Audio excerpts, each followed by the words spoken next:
My Negro, what's up my Afro-American, and what's up my just black, and what's up my favorite, my nigga and my hip-hop and y'all's children. Say, what's happening today, man? Yeah, we got a little old editor around here, little old editor, little old journalist, little old fella be putting people's on, Instagram, this and that. Bob Supreme, yeah, that youngster there, and he a youngster that fooled with me and I fooled with him, and he told me, give me something to do. He should say, Pop, you should read that Bible for us and try to break it down a little bit for us, and tell us something about that Bible. Little old fella Supreme, yeah, good little old youngster. Yes, indeed, trying to learn something, he's seeking knowledge. He's seeking knowledge, he want to know something. Now, I kind of like break the little old Bible down, read the little old Bible, kind of understand the little old Bible, and understand what they're saying. Now, the Jews didn't want to do what God said do. So God tired of the people.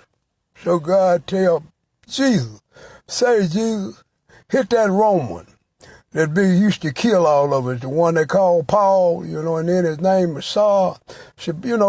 Hit him, man, goddamn, because the Jews ain't listening to us, man, they rejecting us.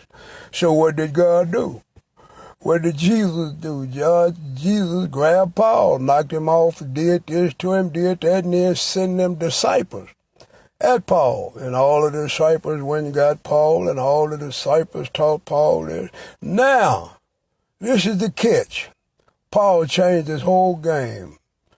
Paul fell in love with Jesus Christ, and he fell in love with God, and he would give his blood for Jesus Christ, and he would give his blood for God. How many of you niggas ready to lay down and give God your blood and Jesus your blood? It's a bunch of them Muslims laying their blood down for Allah. Allah is by himself. Allah didn't have no son. God got a son named Jesus, and he laid down and gave his blood for God. That's what makes Jesus so strong. How many of y'all ready to give y'all blood over in America to God and Jesus and do what's right? And do what's right. Now that God and Jesus, that was back that in. Supreme, that was back there in the day. Now it's a new day and a new time. Is God worthy of me? Laying down, dying for God, bad as God done let the black race do in America, been in slavery for over 500 years, for believing in that shit that Paul talking about. Paul got it from the Jews. He got it from Jesus' peoples. He got it from Jesus, what God said. Then Paul took it to Rome. Then the Romans started living according to what the Jews were supposed to do. Then the Romans said, well, man, if we do what the Jews are supposed to do, God might like us. God might like us because what the Jews are God's chosen peoples. And Allah got a chosen peoples too, the Muslims. The Muslims. Now you Americans over here, everybody over here in America, and you American blacks, who will y'all lay y'all life down for? These niggas, these Crips and these Bloods laying their life down for the OG.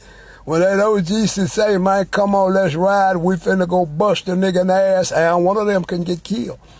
So they following their OG. So all OGs, all Crips and all Bloods and all leaders of a flock, go get a building, man. God and Jesus had the world. God and Jesus had the world. The Romans had a building, the Palestinians had a building, the Jews had a building. Now they fighting over their building. Now over here in America, all you OGs, go get your soldier a building and put your soldiers in that building. You gotta have a building. And I see that you gangbangers and whatever y'all is, y'all got a code. Y'all got a code that y'all live by. Y'all got a code that y'all live by and y'all will die. Nigga, I die for my OG, nigga. Nigga, I die for my OG. On God, nigga, I die for my OG. That's what y'all be saying. That's how God loves somebody, man, because y'all obey. You obey God, then you obey Jesus. You obey Jesus, then you obey God, so God's going to look out for you. Because you're obeying Jesus. Do y'all obey? Which one is it? Do y'all obey God and Jesus, or do y'all obey y'all OG, man? Say, let's wake up. In Fort Worth, Texas, say, man, look at him, Fort Worth, Texas. We're down here in the bottomless pit, man. And we are in what? A slave state. Texas is a slave state, man. We got to fight for what we want down here in Texas. The Christians don't give us slaves nothing. Goddamn, man. Texas is a slave state. Always have been a slave state. Always have been a hatred state. I know where I was born. I know where I come at. But I survived it. That's right, I survived it till 78 years old, all that racism and all that hating a black motherfucker, and then a black motherfucker hating a white motherfucker, and then everybody hating one another in Texas. Let's get rid of that hate mentality enslaved in Texas for another culture of people. Ain't nobody no better than nobody. Ain't nobody no better than nobody, so let's get rid of that racism. You know you racist. You know you white. You know you don't like black folks. That's what I like about the Klan. The Klan tell you point blank, nigga, I don't like you. Fuck you. Point blank, I like that. I can respect that. So you know what time it is, and I know what time it is. I ain't into liking you, but I goddamn sure ain't gonna let you hurt me. Fuck you talking about. You ain't never got to like me. Texas is a slave state, and y'all still in backwoods following Democrat and Republican. Man, fuck that shit. They don't like y'all no goddamn way, so what you voting for them for? All you educated, uppity Negroes, y'all know it. Y'all know it when y'all got them PhDs and things and went and tried to go get a job. What the man says, so you got an education, black motherfucker, so what?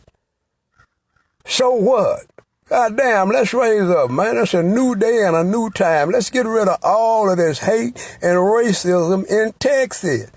I can't tell y'all what to do with Mississippi, Alabama, Virginia, and all of Montgomery, Georgia, everywhere where slaves was, wherever it's black and whites is. We know in America as black people, we know we ain't liked by the good Christian white folks. We know this, but we pretend because Dr. King said, let's go around them. So now here it is, man, look at it. Wake up, and wake up in Texas, man. That's right, wake up in Texas, man. Goddamn, it's a new day and it's a new time, and you ain't got no land in Texas. You ain't got no resource. You don't have no business. You blacks don't have anything in Texas. No revenue. Nothing coming in. Everything in Texas, it's going out. Ain't nothing coming in. No black businesses. But you know what time it is. You know what time it is. You old enough to know what every state is, what it's about. Tifton, Georgia took care of blacks. Tifton, Georgia built houses down there. He ain't built no project. Jimmy Carter built houses down there for his blacks, man. They kind of look out for them. God damn, man. It is so hard for y'all. But really, we don't want you to look out for us, man. You don't owe us a goddamn thing. Just leave us alone, let us eat. Leave us alone and let us eat, and don't bring that hatred law that you got for us. Your ancestors hated us, so y'all still hate us. Your goddamn lie if you say you don't. Don't tell a lie, tell the truth. You can't help it because you hate black motherfucker. You don't really hate a black motherfucker. A black motherfucker ain't done nothing to you. Ain't done nothing to y'all. So Texas, if you don't mind, try to straighten up Texas, Greg. You're the governor of Texas. You say you're going to run Texas like Putin run Russia. You can't do that. You got too many immigrants in your country, including you. You're an immigrant. This belongs to the Indians. Fuck wrong with you. Now, Texas is fucked up. Texas is fucked up, man. Goddamn, all us ain't no damn fool in Texas. I don't want nobody being over me that hate me. I don't want no politicians making a law against me and hate me. I gotta go now, y'all. This is a business call. I'll get back with y'all later.